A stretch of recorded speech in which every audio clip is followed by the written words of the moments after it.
Gracias, Dios grande, por este día, Señor. Gracias por esta oportunidad de poder estar reunidos aquí, Señor, como hermanos. Gracias. Padre, te rogamos que en tu misericordia, Señor, nos abras la mente, nos dé sabiduría, muéstranos tu palabra, Señor, que no sea interpretaciones vanas ni de otras personas, Señor, sino que sea tu palabra y lo que tú quieres decir con ella, Señor.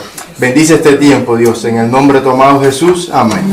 Amén, amén, muy bien. Bueno, hermano, antes de comenzar la clase, decirles que en este momento estamos en contacto directo, en línea directa, con un grupito de hermanos de Bélgica, que ellos han querido a través del WhatsApp ponerse en contacto con nosotros la semana pasada y esta semana. Les saludamos a todos. Y también a nuestro hermano Adolfo y a Paula, que a través del WhatsApp nos están viendo también en directo desde la ciudad de Tel Aviv. Bienvenidos, Señor les bendiga. ¿Sí? Y no se ofendan los que nos están siguiendo fielmente estas clases, porque han sido muchísimas las personas que nos han escrito y nos han mandado saludos e incluso preguntas. Pero para que se haga más o menos una idea, esta tarde, como a las 4:30 de la tarde, hora nuestra, ya habían visto la clase la semana pasada, 5.346 personas, vamos a decir personas, o IP, digamos, se habían conectado. Nos ha escrito personas desde México, Zaida Patricia, Rosalía Mendoza de México, María Alvarado de Arizona, Claudia desde Zaragoza, menos mal que nos escribe alguien de España también, Alfredo González de Colombia, Vilma Marenco de Puerto Rico, Nubia Ruiz de Costa Rica, Franklin Garaví desde Guayaquil, Armando López de Perú, María José de Sevilla, también tenemos una hermana de Sevilla que nos está viendo, Flor Medina de El Salvador, Oscar Rodríguez de Buenos Aires, Claudia Doraliza desde Chile, Leida Coronel desde Venezuela, Enrique Díaz desde Uruguay, Aya de Lobo desde Aruba, en fin, hay un montón de gente que gracias al Señor pues están viendo estas clases y bueno, nos alegra muchísimo. Hacíamos una pregunta y la vamos a responder antes de entrar en la clase de hoy, ¿quiénes eran los sátrapas? Los sátrapas son mencionados en el libro de Daniel. Cuando el rey Nabucodonosor tuvo un sueño, dice la Biblia que él se llamó a los sátrapas y a otras personas. Los sátrapas eran los gobernadores de las provincias, ¿vale? En vez de llamarlos gobernadores de provincias, lo llamaban sátrapas. El término sátrapa se ha convertido en la actualidad en un término despectivo que se utiliza para generalmente a los políticos, a las personas que son arrogantes, soberbias, déspotas, se le dice eres un sátrapa, ¿vale? Pero en los tiempos de la Biblia los sátrapas eran los gobernadores que gobernaban las provincias bajo el imperio de los medo-persas, ¿vale? Eso eran los sátrapas. Luego nos están haciendo preguntas sobre si la iglesia pasa o no pasa por la gran tribulación o pasa por una parte de la tribulación. Hoy hablaremos Dios mediante en la clase acerca de este tema. Y también una persona, Carlos D'Andrea, nos mandaba un correo y nos decía cuáles son las diferencias entre la mujer que aparece en el capítulo 12 de Apocalipsis, otra mujer que aparece en el capítulo 13 y otra mujer que aparece en el capítulo 17. No es la misma mujer, la del capítulo 12, ni la del 13, ni la del 17. Son figuras simbólicas que a través de mujeres el Señor nos da unas lecciones extraordinarias, pero no es el tema de hoy. Es decir, cuando toquemos el capítulo 12, el 13 y el 17 de Apocalipsis, explicaremos quiénes son. Solamente decir así ahora mismo que no se trata de la misma persona. Son entidades, son organismos completamente diferentes los unos de los otros. La semana pasada, Isabel nos hacía una pregunta. Cuando yo dije que el imperio de Alejandro Magno, el imperio de los griegos, se había dividido en 4, bueno, después de su muerte hubieron muchísimas guerras, se pelearon muchos generales, pero al final se quedaron 4, digamos los más fuertes o los más poderosos fueron los que se repartieron el territorio que había conquistado previamente Alejandro Magno. El nombre de los generales yo se lo di la semana pasada, sí. Silimaco, Seleuco, Ptolomeo, Casandro, y ahí tienen en la pantalla, el territorio que se repartieron esos 4 generales. Decirles, por ejemplo, que Lisimaco, el general llamado Lisimaco, se apropió de lo que sería Frigia. Frigia es en la actualidad Turquía. Todo el territorio de Turquía lo tenía bajo su cuidado, bajo su mando, Lisimaco.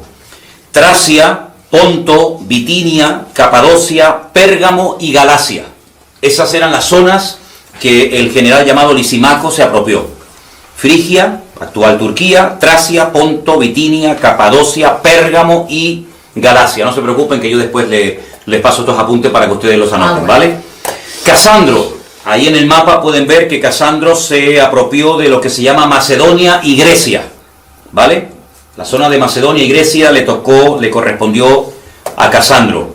Ptolomeo se apropió de la zona de Egipto y de lo que se llamaba o se conocía como la tierra de Canaán o Palestina, ¿ve?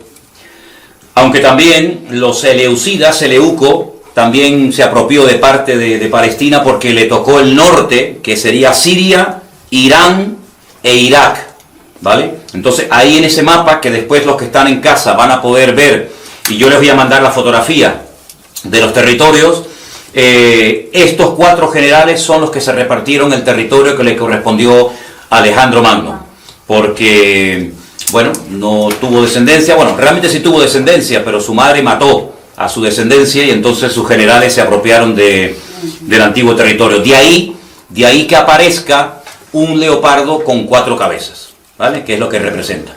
Ustedes han recibido esta tarde un papel, esto que se va a poner después cuando se edite en diferido la clase. Ustedes han recibido un papel donde aparecen las 22 letras del alfabeto hebreo, ¿vale?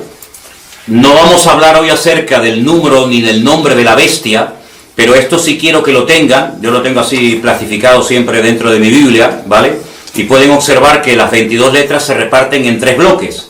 Tenemos por un lado las unidades del 1 al 9, tenemos las decenas del 10 al 90 y tenemos las centenas, Kov, Resh, Shinta, las 100, 200, 300 y 400.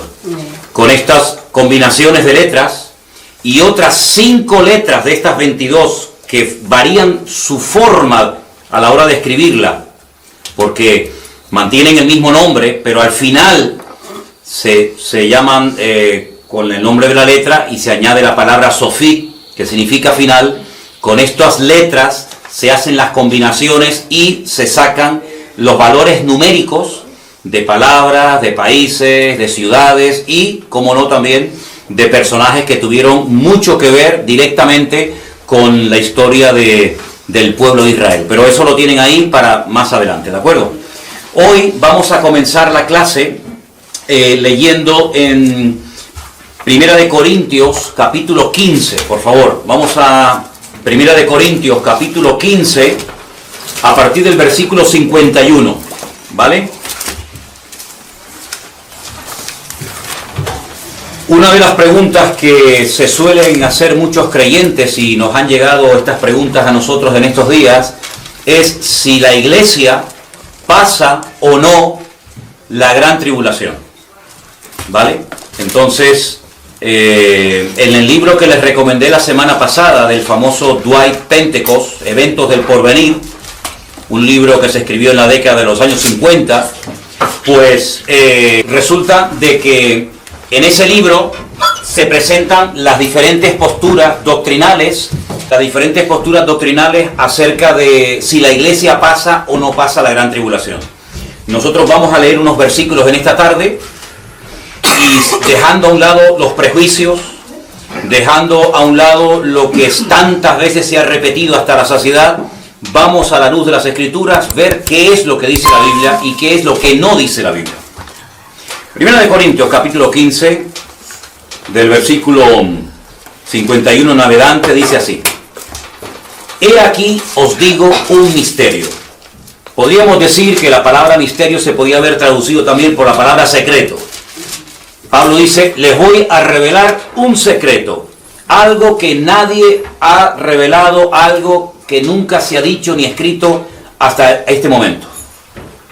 No todos dormiremos, pero todos seremos transformados. La palabra que aparece ahí es metamorfosis, ¿vale? Es el proceso que hace que un gusano se convierta en mariposa. Eso es una metamorfosis, es un cambio de naturaleza total y absoluto. Ese cambio esa transformación o metamorfosis se producirá, verso 52, en un momento, en un abrir y cerrar de ojos. Y da un dato espectacular, que muchas veces no sé por qué no se ha tenido en cuenta. A la final trompeta. Es decir, esta transformación instantánea, en décimas de segundo, en un momento, en un abrir y cerrar de ojos, será al final, a la final trompeta. Porque se tocará la trompeta y los muertos serán resucitados incorruptibles y nosotros seremos transformados. Porque es necesario que esto corruptible se vista de incorrupción y esto mortal se vista de inmortalidad. Verso 54. Cuando esto corruptible se haya vestido de incorrupción y esto mortal se haya vestido de inmortalidad, entonces se cumplirá la palabra que está escrita: sorbida o vencida es la muerte en victoria. Ahora, una vez que hemos leído el capítulo 1 del libro de Apocalipsis y entramos ya directamente en los mensajes que el Señor tiene para las diferentes iglesias, que ya lo veremos en su momento, vamos a darnos cuenta de que en el libro de Apocalipsis se revelan 21 juicios diferentes, clasificados en 3 grupos de 7. Entonces yo me voy a poner de pie ahora, y aquí en la pizarra que tenemos, voy a escribir algo y tratar de explicar un poquito, digamos, la cronología de lo que llamamos la Gran Tribulación, o como se conoce en el Antiguo Testamento bajo el nombre del tiempo de angustia de Jacob. Es lo mismo, ¿vale? Gran Tribulación o tiempo de angustia para Jacob es exactamente lo mismo, ¿de acuerdo? Entonces, voy a dibujar una línea, ¿vale? Voy a poner aquí una línea, vamos a ver si se puede ver aquí en la pantalla. Ok. Vamos a suponer que esta línea representa los 7 años de la Gran Tribulación. Voy a poner aquí Gran Tribulación, ¿de acuerdo? Tenemos desde que empieza la Gran Tribulación hasta que termina, son 7 años. Realmente el libro de Apocalipsis, aunque es muy extenso, tiene más de 20 capítulos, realmente te está contando los últimos 7 años antes de la segunda venida de Cristo, ¿vale? Hay unos términos que no son muy complicados de entender y yo los voy a escribir aquí para que os familiaricéis con ellos. Y son los siguientes. Apunten: 42 meses, 1260 días, ¿vale? 3 años y medio. Y el último término es tiempos, en plural. Tiempos, tiempo y la mitad de un tiempo.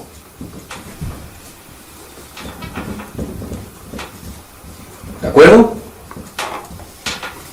Repito, 42 meses, 1260 días, 3 años y medio, o tiempos, tiempo y la mitad de un tiempo. Estos 4 términos dicen exactamente lo mismo, ¿vale? Depende del autor, depende del libro que leamos, podemos encontrar uno o varios términos de los que estamos hablando. Porque la Gran Tribulación, esos 7 años, que sería la semana 70 del profeta Daniel, ¿vale? Se dividen en 2 partes, exactamente iguales. Vamos a poner aquí una línea divisoria y vamos a poner aquí 3 años y medio. Por utilizar una de estas expresiones, vamos a quedarnos con esta, ¿no? Y 3 años y medio en la otra parte. Es decir, que la Gran Tribulación, cuando leemos el libro de Apocalipsis, está claramente diferenciada la primera parte de la segunda parte. Aunque la primera parte dura 3 años y medio y la segunda exactamente igual, hay diferencias entre la primera y la segunda parte de la Gran Tribulación, ¿de acuerdo? Si comenzamos a leer el libro del Apocalipsis, nos vamos a encontrar que lo que se llaman los sellos, que sería como un pergamino con una serie de sellos lacrados para que no se pudieran abrir, ocurren en la primera parte de la Gran Tribulación. Voy a poner aquí la palabra sellos, ¿vale? Son 7 sellos y cada vez que se abre un sello, pues se revela lo que está escrito. Cuando terminan los 7 sellos, comienzan las 7 trompetas. Las voy a poner aquí. Las 7 trompetas. Todos son 7, 7 y 7. Y en la segunda parte de la gran tribulación es cuando se derraman las 7 copas de la ira. ¿Vale? Las 7 copas de la ira. ¿Se está viendo bien por allá? Ok, perfecto. Entonces tenemos que saber esto porque hay personas que lo mezclan todo. Y uno de los objetivos de esta clase es no solamente transmitirles a ustedes la información de lo que dice la Biblia, sino que después ustedes sepan ordenar esa información según el periodo en el que corresponde o no. ¿De acuerdo? Entonces, por ejemplo, los 7 sellos del libro Apocalipsis empiezan con una serie de caballos que van cambiando de colores, que ya lo veremos en su momento, ¿vale? A continuación, cuando ya se han cumplido los 7 juicios terribles de los sellos, vienen 7 peores todavía, que son sellos donde dice la Biblia que cuando se toca una trompeta, pues automáticamente ocurre algo en la tierra, se toca la segunda y vuelve a ocurrir algo en la tierra. Esto nos ayuda muchísimo porque leyendo los 7 sellos y leyendo las trompetas, puedes saber en todo momento en qué momento te encuentras. Y finalmente, lo peor de todo son las famosas 7 copas de la ira. ¿De acuerdo? Ahora, si nosotros leemos otra vez en 1 Corintios capítulo 15, los versículos 51 y 52, las cosas no se dicen por decir. Todo tiene una razón de ser. La información que está dando el apóstol Pablo aquí es tremenda. Él está dando datos, vamos, con una exactitud absoluta. Y él dice, vuelvo a repetirlo, 1 Corintios 15, 51, he aquí que os voy a revelar un misterio, un secreto. No todos dormiremos, es decir, no todos se van a morir. Saben que el dormir es sinónimo de morir. Pero todos seremos transformados.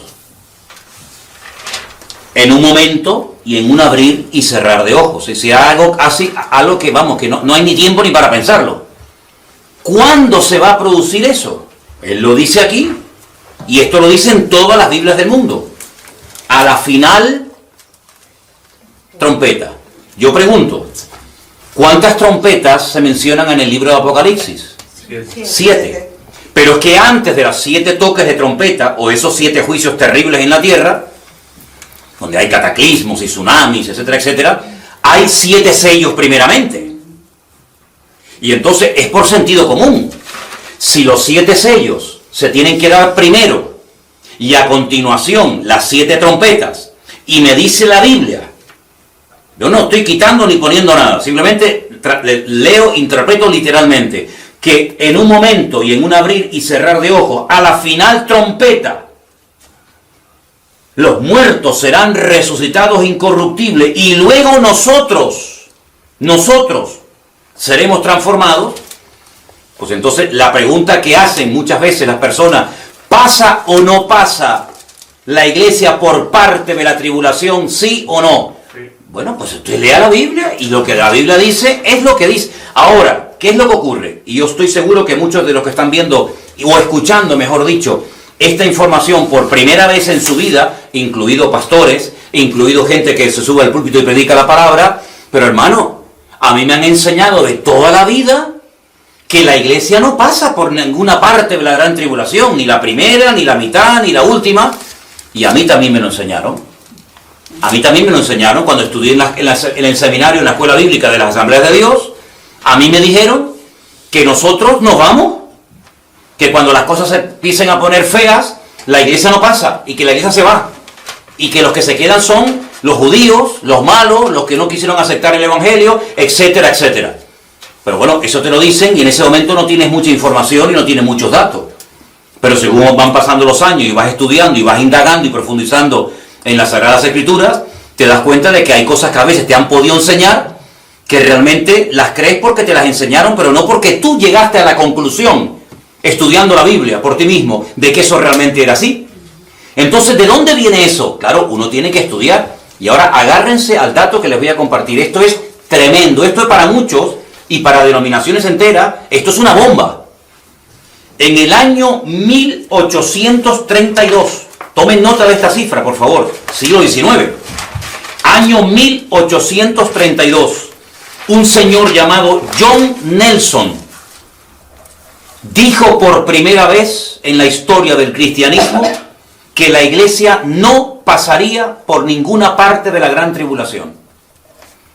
Un señor llamado Scofield, de hecho hay una Biblia que se llama la Biblia de Scofield, registró la postura, digamos, doctrinal o la opinión del señor John Nelson en 1832, y a partir de ese año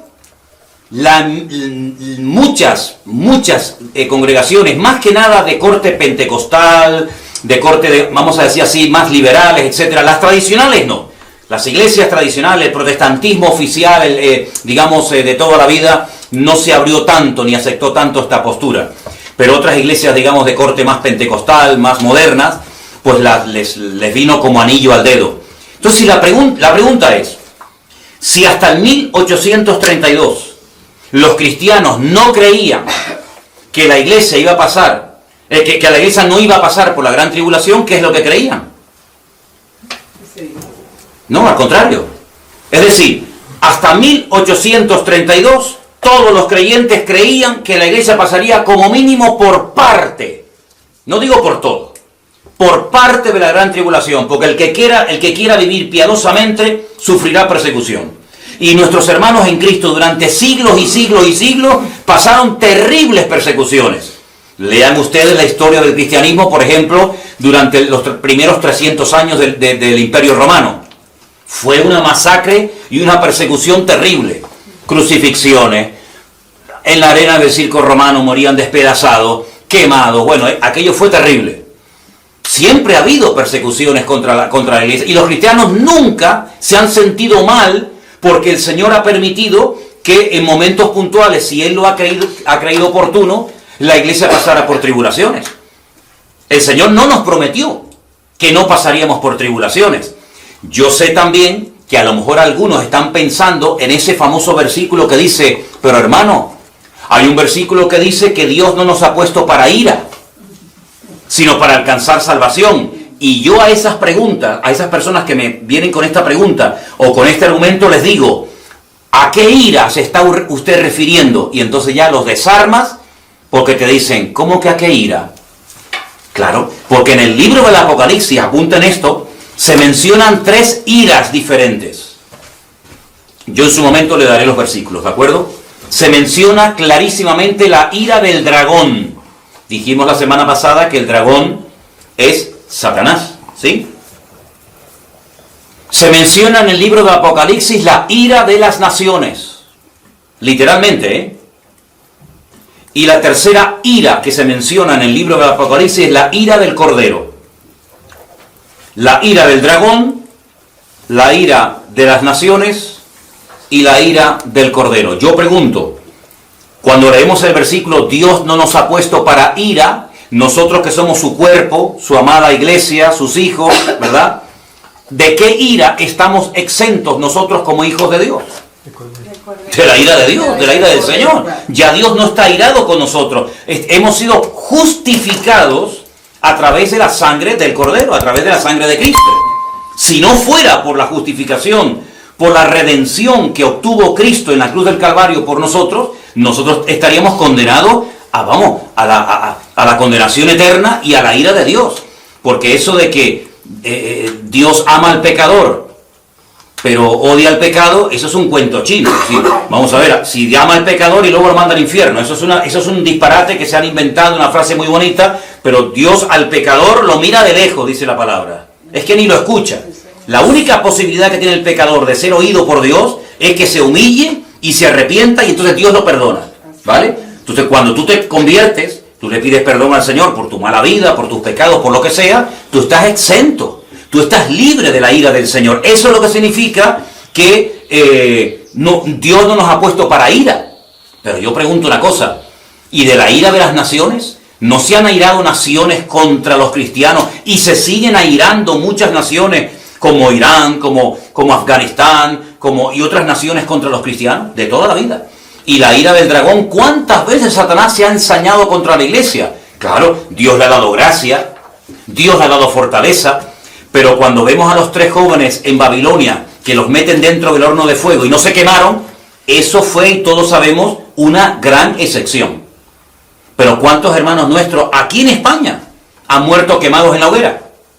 Luego, en cualquier momento podemos sufrir persecución. En cualquier momento la iglesia puede ser atacada, como está siendo atacada en la actualidad en muchos países. Pasa que nosotros vivimos, bueno, los hermanos de Bélgica en Europa, nosotros aquí en España, Adolfo en Israel y tal, pero hay muchos hermanos nuestros en este momento que están sufriendo tremendas persecuciones. Yo nunca me olvidaré cuando estudié escatología bíblica en el seminario, que el maestro que nos daba clase nos dijo que una vez recibió una carta de hermanos procedentes de China y le preguntaban si ya habían comenzado los sellos, si ya estábamos en la gran tribulación, porque la vida de un cristiano en China es completamente diferente a la vida de un cristiano en Honolulu o en Hawái o en Europa, donde sea, ¿no? Entonces, este dato que yo les acabo de proporcionar ahora, muchos cristianos no lo saben, que hasta 1832 los creyentes creían que pasarían por tribulaciones. Es más, y lo consideraban un privilegio. No era un castigo, sino era un privilegio el que los creyentes pudieran pasar por dificultades, por persecuciones, etcétera, etcétera. Entonces, a partir del siglo XIX en adelante, hasta el día de hoy, muchas congregaciones y denominaciones enteras han adoptado, claro, lo que más te gusta, que cuando empiece la gran tribulación, cuando empiecen las persecuciones, cuando empiecen, etcétera, etcétera, las cosas feas, pues resulta que nosotros no vamos a estar. Pero eso no es lo que dice la Biblia. El apóstol Pablo dice, a la final trompeta. Y que yo sepa, en la Biblia hay 7 trompetas. Y curiosamente, si ustedes leen esta noche detenidamente en casa, la 7ª trompeta es cuando los 2 testigos, 2 personas que los conocemos con el nombre de los 2 testigos, ya hablaremos de ellos, no testigos de Jehová, o los 2 ungidos, pues dice que los matan en Jerusalén y son resucitados cuando suena la 7ª trompeta. Vamos a leer otros versículos para reforzar un poco más lo que estamos hablando. Vámonos a Primera de Tesalonicenses, capítulo 4, por favor. Primera de Tesalonicenses, capítulo 4, del versículo 13 en adelante.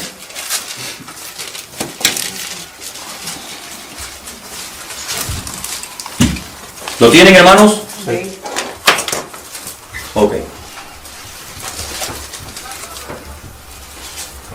Tampoco queremos, hermanos, que ignoréis acerca de los que duermen, para que no os entristezcáis como los otros que no tienen esperanza. Porque si creemos que Jesús murió y resucitó, y lo creemos, amén, hermano, Amén. así también traerá Dios con Jesús a los que durmieron en él.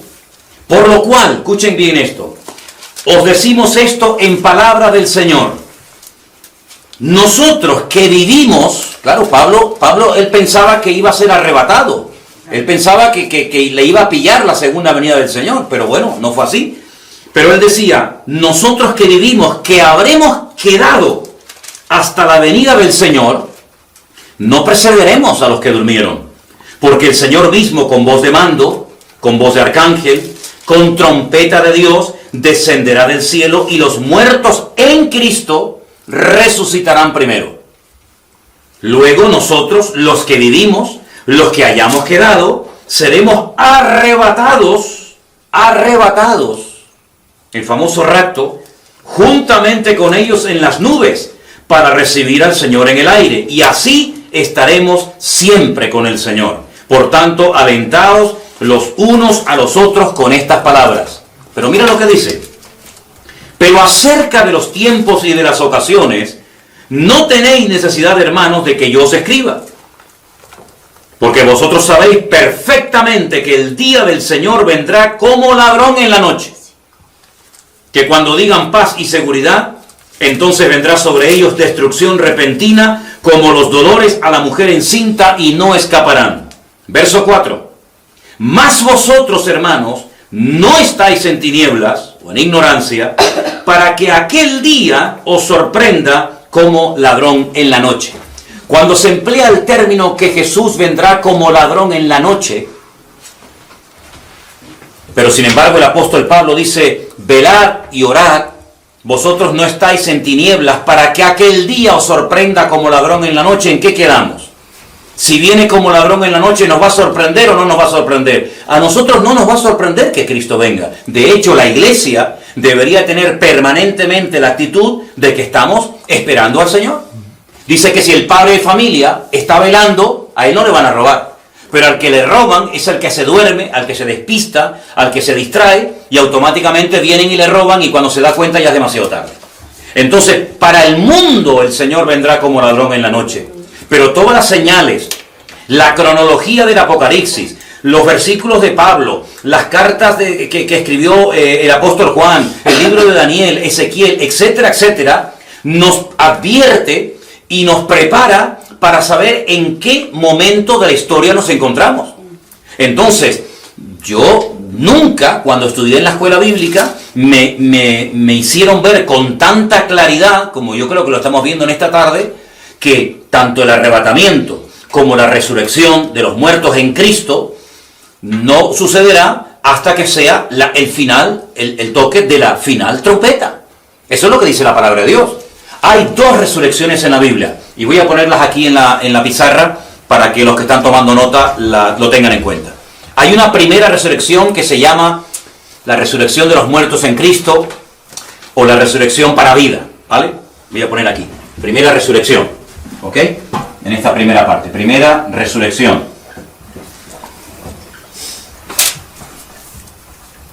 Y al final de la gran tribulación, se produce la segunda resurrección. Solamente hay dos. ¿Vale? Yo estoy apuntando ahí cosas que ocurren tanto en la primera parte como en la segunda parte de la gran tribulación. Primera parte, sellos y trompetas. Y primera resurrección. ¿Vale? A la final trompeta, a la mitad. Segunda parte de la gran tribulación, las copas de la ira. Y al final, la segunda resurrección. ¿Vale? Más cosas que ocurren para saber clasificar, para saber poner cronológicamente las cosas. Los famosos dos testigos, de los cuales no hemos hablado, pero apuntando, ya en su momento hablaremos. Primera parte de la gran tribulación. Pongo aquí los dos testigos. ¿Ok? Dice que ellos predican durante 1260 días en la primera parte de la gran tribulación. Al final de los 3 años y medio, los matan, no los entierran, los tienen tirados en una plaza pública en Jerusalén durante unos días, y al tercer día resucitan. ¿Vale? Segunda parte de la gran tribulación. Aquí es donde aparece el famoso 666, o la marca de la bestia. Por eso no se preocupen, a nosotros eso no nos va a afectar. Aquí en la segunda parte de la gran tribulación es donde se produce la famosa batalla de Armagedón. La famosa batalla de Armagedón, donde millones de personas, de soldados, procedentes de todas partes del mundo, vienen y se dan lugar en el valle de Megiddo, un valle inmenso en Israel, ¿vale? Os cuento todo esto para que todas estas cosas que oímos del Armagedón, del anticristo, del falso profeta, etcétera, etcétera, no solamente sepan de qué se trata, sino sepan ubicarlo en el tiempo, para no tener un potaje en la cabeza y decir, bueno, no sé cuándo pasa una cosa, cuándo pasa otra. No, las cosas tenemos que saber en el orden en el que van a suceder, ¿vale? Previamente a la venida del Señor hay muchas señales, pero ahora vamos a leer una porción espectacular que está escrita con un orden matemático, con un orden extraordinario que nos va a ayudar a nosotros a entender las secuencias del plan profético de Dios. Esa porción, por favor, anótenla. Segunda de Tesalonicenses, capítulo 2. Esta es una de mis porciones favoritas a la hora de explicar todo esto, porque cualquiera puede entender lo que a continuación vamos a leer. Repito, segunda de Tesalonicenses, capítulo 2, del versículo 1 en adelante. Y permítame que les diga antes de leer que apunten estas dos palabras. Una sería la palabra epifanía, y la segunda palabra sería la palabra parousia. ¿Vale? Epifanía y parousia. La palabra epifanía siempre hace referencia en el griego, en el texto griego del Nuevo Testamento, a la primera venida de Cristo, a la primera aparición del Mesías, cuando viene como cordero, cuando viene como siervo sufriente a morir, a pagar el precio de nuestros pecados, ¿vale? Que ya se había producido. Cuando Pablo escribe lo que vamos a leer ahora, ya la epifanía, la primera venida del Señor, ya se había producido, ¿vale? Yo quiero solamente mencionarles que en el Nuevo Testamento, solamente en el Nuevo Testamento, hay más de 150 versículos que hablan de la segunda venida de Cristo. Y a la segunda venida de Cristo se usa la palabra parousia para diferenciarla de la primera. ¿Me explico?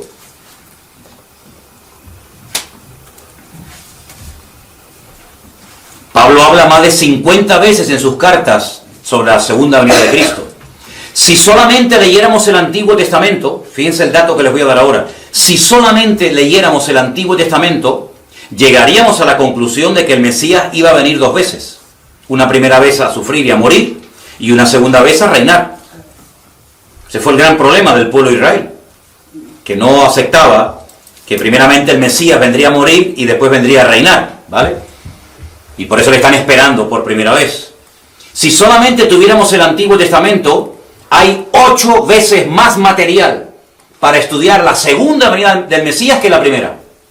Y mira que hay cosas sobre la primera venida del Señor, ¿eh? Es decir, estamos con un tema de trascendental importancia. Después de estos datos, leemos en 2 de Tesalonicenses, capítulo 2, versículo 1. Con respecto a la venida de nuestro Señor Jesucristo, yo pregunto, ¿a qué venida se refiere? Entonces, ¿qué palabra aparece ahí en el texto griego original? Parousia.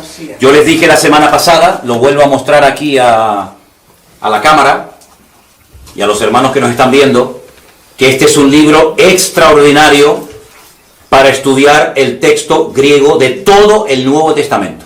Se lo recomiendo a todos, ¿eh? Todo el Nuevo Testamento, aquí tienen casi palabra por palabra, ¿sí? Y si ustedes leen el texto griego, se van a dar cuenta de que en el versículo 1 dice con respecto a la parousia, es decir, con respecto a la segunda venida del Señor Jesucristo y nuestra reunión con Él, os rogamos, hermanos, que no os dejéis mover fácilmente de vuestro modo de pensar, ni os conturbéis, ni por espíritu, ni por palabra, ni por carta, como si fuera nuestra, en el sentido de que el día del Señor está cerca. Versículo 3. Nadie os engañe en ninguna manera, porque no vendrá, ¿quién? El Señor. Estamos hablando de la segunda venida del Señor. No vendrá sin que antes venga la apostasía y se manifieste el hombre de pecado, el hijo de perdición. Estos son adjetivos, son expresiones para referirse al anticristo. ¿Vale? Este hombre de pecado, este hijo de perdición, es nada más y nada menos que el anticristo. Y ahora dice, el cual se opone y se levanta contra todo lo que se llama Dios o es objeto de culto, tanto que se sienta en el templo de Dios como Dios, haciéndose pasar por Dios. Hay que decir la verdad. Cuando el apóstol Pablo escribió esta carta, el templo de Jerusalén no había sido destruido. El templo de Jerusalén se destruyó en el año 70. Probablemente ya Pablo había muerto en esa fecha. Él murió por el 60 y pico, ¿vale? Pero nosotros que leemos en el año 2020 este versículo y dice que este hombre de pecado, este hijo de perdición, que se levanta contra todo lo que se llama Dios, de tal manera que se sienta en el templo de Dios, haciéndose pasar por Dios. ¿Cómo interpretamos esto? ¿Cuál es el templo de Dios? En aquel momento, ¿cuál era el templo de Dios? Pues eso, hay una referencia directa, bueno, directísima,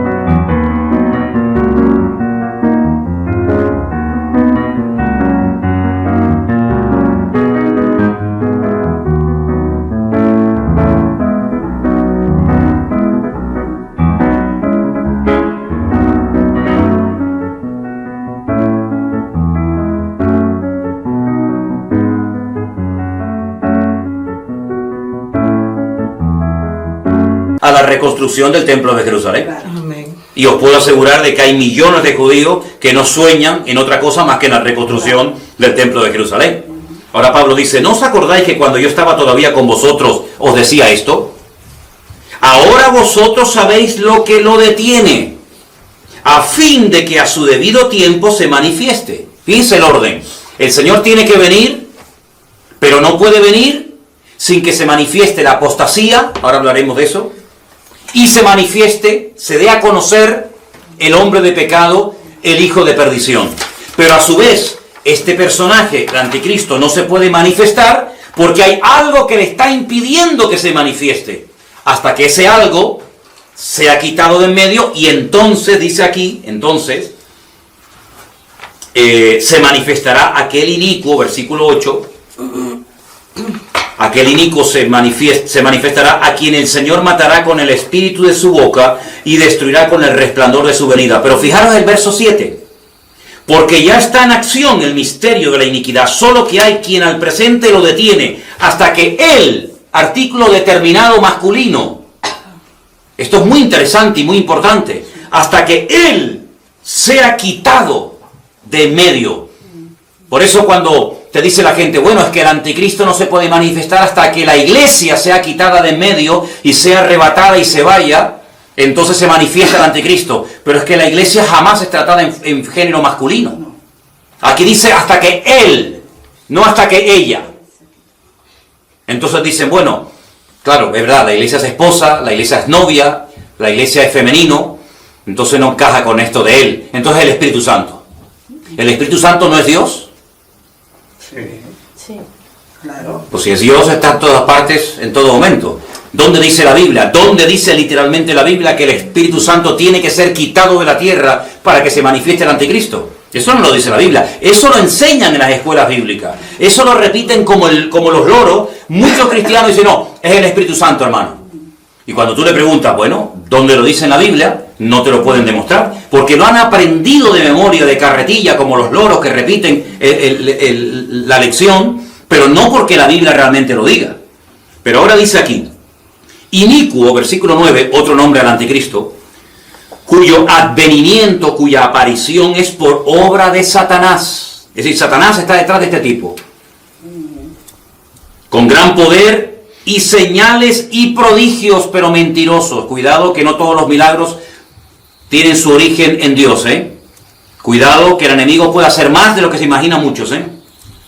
Con todo engaño de iniquidad para los que se pierden, por cuanto no recibieron el amor de la verdad para ser salvos. Por esto Dios les envía un poder engañoso para que crean a la mentira. ¿No quieren creer a la verdad? Ok, pues toma la mentira.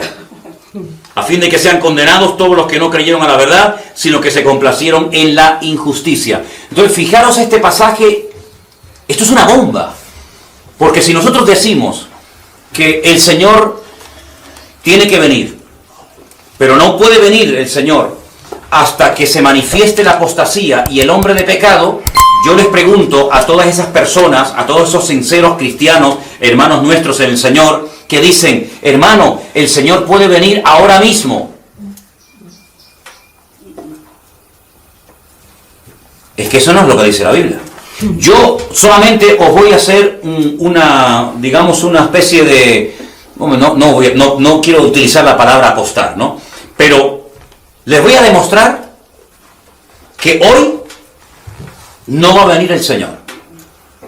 Si viene el Señor en medio de la clase, como dice que puede venir en cualquier momento, pues tendré que pedir perdón y decir, hermano, me equivoqué, discúlpenme.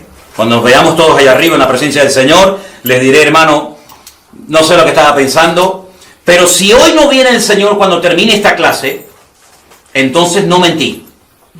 Dije la verdad y tenía razón. ¿Por qué yo digo que hoy no puede venir el Señor? No es que lo diga yo, sino porque la palabra de Dios dice que el Señor no va a venir hasta que se manifieste el hombre de pecado, el hijo de perdición, y venga la apostasía. Primera pregunta que quiero hacer, ¿qué es la apostasía? Apartarse del Enfriamiento. ¿Santiago? Enfriamiento de la iglesia. El enfriamiento, bueno, está bien, pero es mucho más que el enfriamiento. Las personas... Porque ya la iglesia de la Odisea ya estaba tibia. Y el Señor no vino en su época.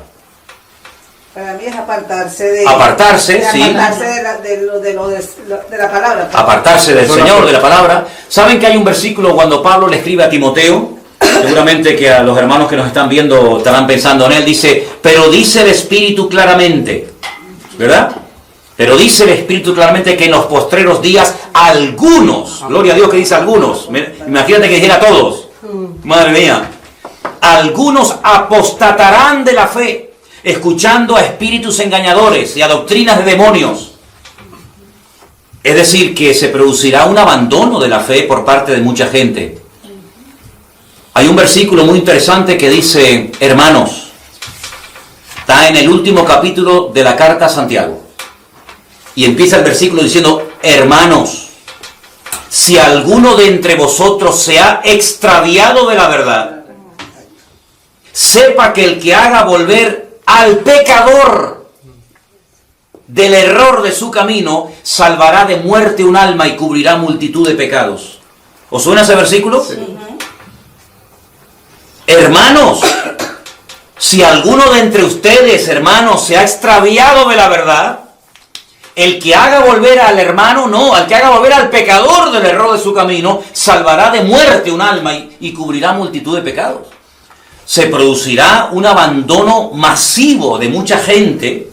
Claro, algunos me dicen, bueno, pero muchos de los que abandonan los caminos del Señor, se apartan de la iglesia, se enfrían, se van al mundo, no eran convertidos.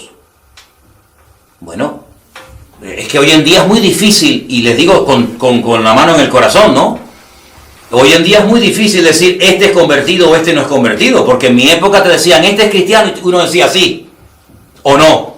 Pero hoy en día, yo digo, no sé, no lo sé, porque parece, pero después resulta que no, y aquel que parecía que no era, resulta que a lo mejor era más que el que parecía que era. Entonces, hoy en día es muy complicado. Lo que dice la Biblia es que vendrá un tiempo de gran apostasía. Y claro, vendrán falsas doctrinas. ¿Y cómo está la iglesia en la actualidad? Métanse en internet, vayan por ahí, visiten un poco las congregaciones. Jamás en la historia de la humanidad ha habido tanta falsa doctrina y tanta manipulación y tanto engaño y tanta barbaridades como de un tiempo a esta parte. Algunos dirán, pero hermano, ya en los tiempos de Pablo ya había falsos profetas y falsos pastores y falsos apóstoles y falsas doctrinas. Hombre, eso siempre ha existido. Ya en el primer siglo decían que Cristo no era Dios. Y ya en el primer siglo surgieron los nicolaitas y tantas barbaridades. Pero como en esta última época, jamás en la historia. Y esto va en aumento. La maldad dice que se va a multiplicar, no sabemos por cuánto. Y dice que el amor de muchos se enfriará, ¿verdad? Pero el que persevere hasta el fin, ese será salvo. Pero no solamente vendrá un periodo masivo de apostasía, de apartamiento, de frialdad, de alejamiento de los caminos del Señor, sino que dice que se tendrá que manifestar el hombre de pecado, el hijo de perdición. Ahora, yo voy a dar una opinión personal, ¿vale? Esto ya no es Biblia, esto es mi opinión. Yo creo que este personaje ya está vivo. Yo estoy convencido de que el anticristo ya está vivo, está por ahí y falta muy poco para que todo esto se manifieste y se dé a conocer, pero la realidad es que todavía hoy en día no podemos decir esta persona cumple con los requisitos bíblicos para poder señalarlo y decir, este es el anticristo del cual habla la Biblia. Porque yo digo una cosa, todos los datos que nos da la Biblia sobre la persona del anticristo, ¿para qué nos los da? Si no vamos a estar, ¿a mí qué más me da si es blanco, si es negro, si le gustan las mujeres, si le gustan los hombres, si es bueno, si es malo? Pues a mí me da igual, yo no voy a estar, a mí no me interesa como este personaje. ¿Por qué tantos datos?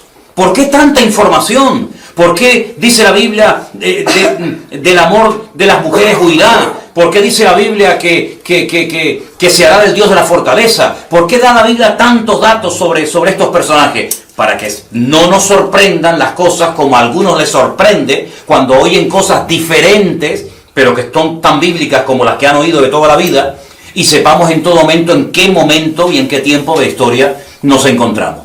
El anticristo no se puede manifestar cuando él quiera. Hay algo que impide que se manifieste. Ahora, yo le hice una vez un desafío a unos hermanos que asistieron a un curso que yo di durante casi un año sobre Daniel y Apocalipsis y sobre profecías, y les dije, cuando vayan a sus iglesias, pregúntenle a sus líderes, a sus pastores, ¿qué es lo que está impidiendo la manifestación del anticristo? Y van a oír de todo, desde el Espíritu Santo, la iglesia, etcétera, etcétera. Pero cuando te den una respuesta, dile, ¿me lo podría demostrar usted con algún versículo de la Biblia?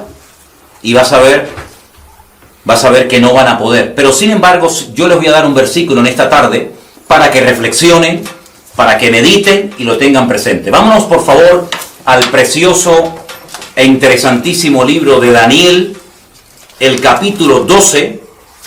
Daniel capítulo 12.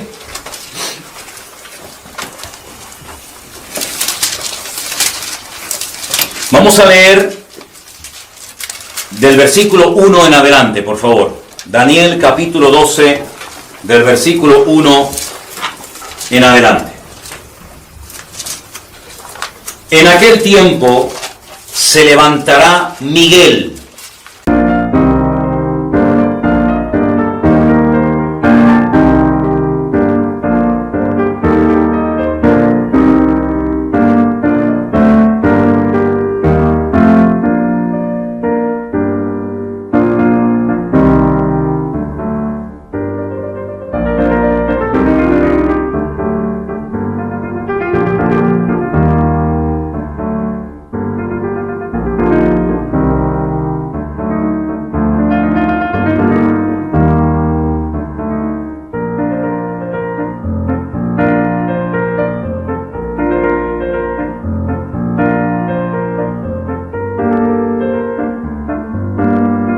el gran príncipe que está de parte de los hijos de tu pueblo. ¿A qué pueblo se está refiriendo? A Israel. Sí, Daniel no era egipcio, Daniel no era de Babilonia, Daniel era de Israel. Y le dice que Miguel, el gran príncipe que está de parte, está a favor de los hijos de tu pueblo, se levantará y será tiempo de angustia, cual nunca fue desde que hubo gente hasta entonces. Siempre ha habido angustia, siempre ha habido persecuciones, siempre ha habido falsas doctrinas, siempre ha habido enfriamiento, pero esto será cual nunca fue desde que hubo gente hasta entonces. Pero en aquel tiempo será libertado tu pueblo, todos los que se hallen escritos en el libro. Muchos de los que duermen en el polvo de la tierra serán despertados, unos para vida eterna, primera resurrección, y otros para vergüenza y confusión perpetua, segunda resurrección. Digamos que unas para los creyentes y otras para los inconversos. Los entendidos resplandecerán con el resplandor del firmamento, y los que enseñan la justicia a la multitud como las estrellas a perpetua eternidad. Pero tú, Daniel, cierra las palabras y sella el libro hasta el tiempo del fin. Muchos correrán de aquí para allá y la ciencia aumentará.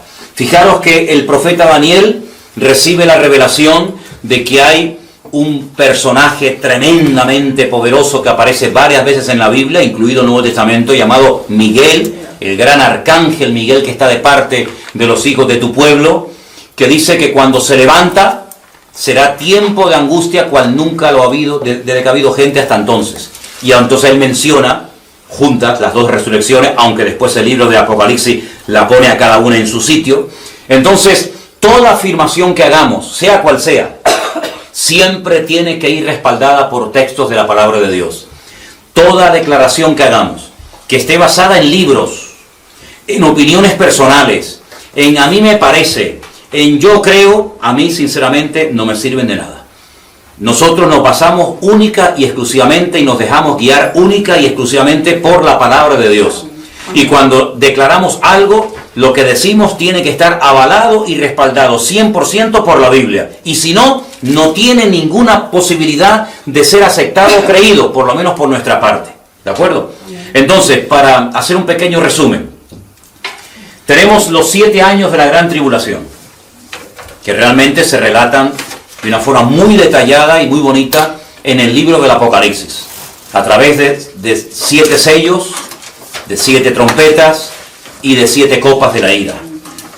Los sellos y las trompetas se llevan a cabo en la primera parte de la gran tribulación. A la final trompeta, Pablo dice que los muertos en Cristo resucitan primero y luego los que estén vivos en ese momento serán arrebatados juntamente con el Señor para estar con Él para siempre en el aire. Cuando nos pregunta la gente, me preguntaron una vez, ¿usted no cree en el arrebatamiento? Mi respuesta siempre es la misma, yo creo en todo lo que dice la Biblia. ¿La Biblia habla de un arrebatamiento? Sí. ¿No dice la Biblia, 2 estarán en una cama, el uno será tomado y el otro será dejado? ¿No dice la Biblia, 2 estarán en el campo, el uno será tomado y el otro será dejado? ¿No dice la Biblia que en un momento y en un abrir y cerrar de ojos, millones de seres humanos, de creyentes, que han puesto su confianza y su fe en el Señor, serán arrebatados, serán llevados en vida? Pues si yo estoy en vida, cuando venga el Señor, si yo no he muerto, pues yo seré llevado en vida, ¿no? Luego habrá millones de personas que no morirán. Serán arrebatados con el Señor porque estaban en vida. Pero los muertos en Cristo, los que nos precedieron, serán primeramente resucitados. Y luego, y todos los que no creyeron en Cristo, todos los que blasfemaron su nombre, todos los que rechazaron el Evangelio, esa gente que murió, que son millones y millones y millones, ¿cuándo resucita esa gente? ¿Qué pasa con esa gente?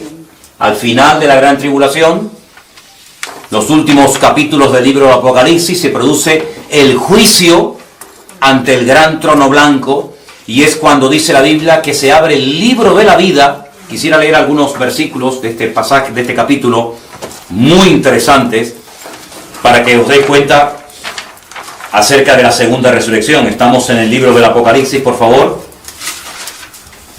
En el libro del Apocalipsis. Y dice en el capítulo 20: